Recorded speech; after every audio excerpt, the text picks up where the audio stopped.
About 2 years ago, as a relatively new player, I started the process of taking the build that I vibe with the most and turning it from a meme, basically, into something that actually could clear the hardest bosses in the game. It was an amazing journey for me and I learned so much, and it was amazing to get all the attention that I did on my first video, so thank you all for that. But looking back, I can see that I was kind of a little bit naive, right? My build was sub-optimized, and part of the reason that it succeeded was that the endgame content was much more forgiving back then than it is now. So after the sweeping nerfs to support skills the league thereafter, and then all of the endgame difficulty hikes over the next few leagues, the version of the build that I had then didn't really survive. So for a while I kind of left Reap Mines as a concept, but I was also learning a lot, and at the back of my mind I started to develop this idea to go back to that original build, to go back to Reap Mines, take everything that I learned and put together a build that put it back on the map.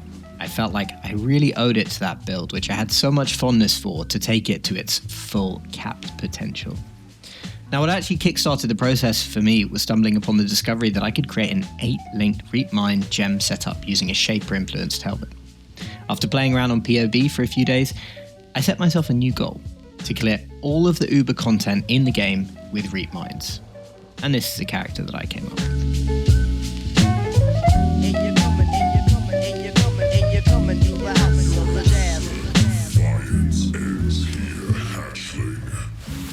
On the damage numbers, the new build does around 100 million DPS at maximum burst.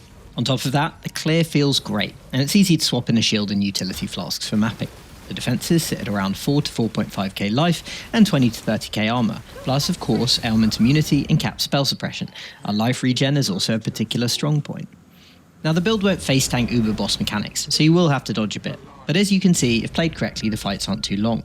And despite defences not being the focus, I think we've gotten the build to a fairly good middle place, where general tier 16 content feels super relaxed and easy to play.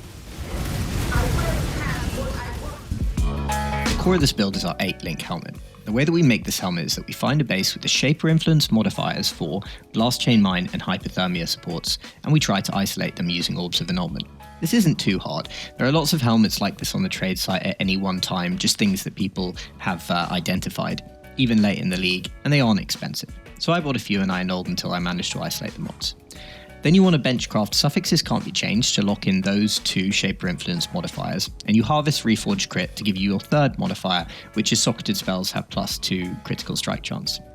Once this is done, you finish your suffixes, so you can benchcraft another suffixes can't be changed and slam a veiled chaos orb to look for the +2 to socketed AoE gems. There's a bit of luck in this step, but the whole process isn't too expensive, and there are kind of ways to save it if things go wrong. Now, trying to make the perfect helmet, I bricked probably 3 other helmets. It does happen to us all. But with a bit of good fortune, the result is an 8-link helmet setup that allows us to take our Reap to gem level 28. Just to give you an idea of what that means, the gem does a max hit of 3,712 damage at level 28 versus 1,599 at gem level 21. That's well over double. Not to mention the extra damage from 2 additional and extra dute support gems. And all of this without using something like a Skin of the Lords, which means we can use whatever other body armor we like. Now on my last helmet I got super lucky and I rolled tier 1 life with my Veiled Chaos and then hit AoE, so an amazing result. At some point in the process, this monstrosity appeared, which actually isn't better, but it definitely looks cool. But that's enough about the helmet. Now let's get into a quick overview of the rest of the build. The build uses full physical to cold conversion, and for this I've chosen Hrimsaurus. Now many people don't like these gloves since they don't have very good defensive stats, but I actually think they're a little bit underrated for their price, for a couple of reasons. First, as a common unique, they're easy to find with powerful corruption implicits, which really boost their power. Now I've gone for spell crit on mine. But second, we get entire conversion from the gloves, and that means that we save ourselves from investing otherwise either redundant skill points on the tree and the mastery, or something like a really expensive perfectly rolled Watcher's Eye, and we can invest those resources into tankiness or damage elsewhere.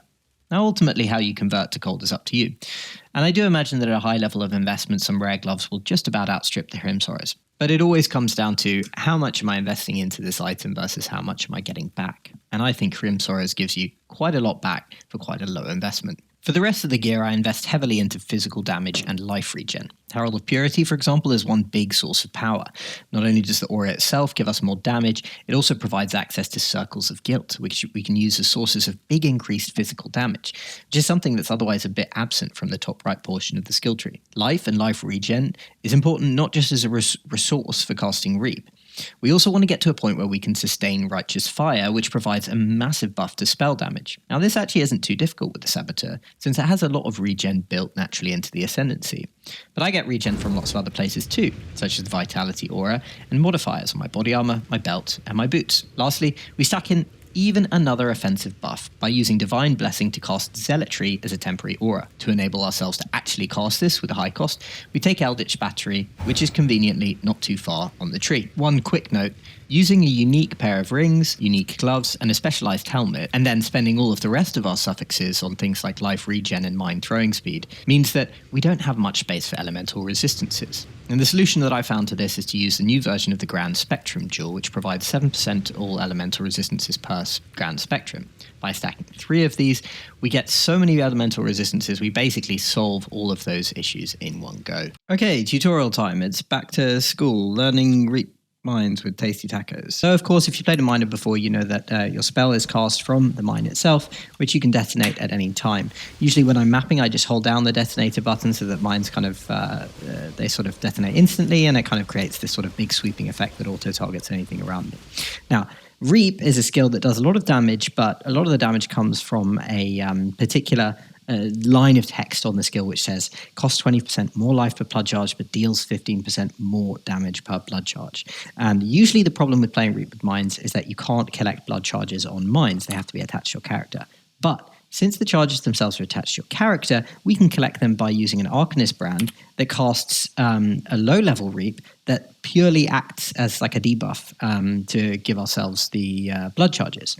And what we'll see is that when we're fighting the boss, and I've prepared, I don't know, we've got a little writhing invitation here purely because this guy does literally nothing. What we'll see is that when we're fighting the boss, we're going to both throw our mines and we're going to apply our debuff. And as the blood charges in the top left corner tick up, I'll be doing more and more damage. And I'll look at another example of that in a moment. In terms of the other buffs that we have going, it's your usual stuff, right? So we have Righteous Fire, we have Zealotry, and then we want to do Assassin's Mark and Bear Trap on the enemy as well. So I'll just recast Zealotry. This guy's going to show up. I'm going to put down the brand, so that's ready. Bear Trap, and let it rip. Now watch as those blood charges go up, how my damage scales. And he's gone. So yeah, that was just a quick demonstration. Hopefully that demonstrated some of the different ideas which we're using here. One thing that actually I should make clear here is that I don't think we got up to more than 3 or 4 blood charges. This character can go up to 6 blood charges. When you hit that 6 stacks, you're going to be dealing so much damage. And in this next clip, we'll see what it looks like when we're fighting Uber Eater of Worlds. But yeah, so I've already died on this fight a couple of times, but it's on 2/3 health. So hopefully, let's watch those blood charges go up. 5, 6, boom. And there it is. Now, of course, you know, you're going to die a bit. It's all about finding your windows for damage. But if you can find those windows, as you can see, it can be a very, very powerful effect.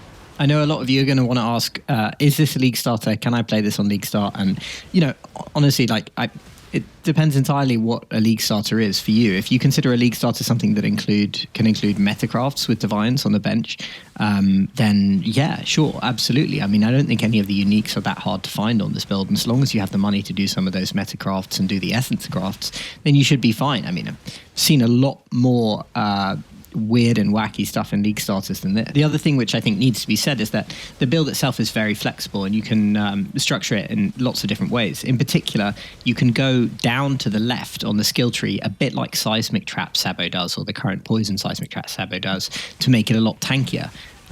If that's something that you want to do, it works. You definitely can do that. You'll have the skill points to do it. And I might include, if I have time, a separate POB for like a much tankier version of this, or but that sort of halves or maybe thirds the damage. Anyway, guys, I think that just about covers it. I really hope you enjoyed the video and the format of it. If you have any comments, please feel free to share. If you have any league start suggestions for me or things that you want from future videos, feel free to share those too. I mean, I've been thinking about putting together some sort of series where I take other like weird and wonderful builds and start making miners and sabos out of them. So there could be something like that. And yeah, do reach out, like and subscribe. Otherwise, see you all later. Hey, baby.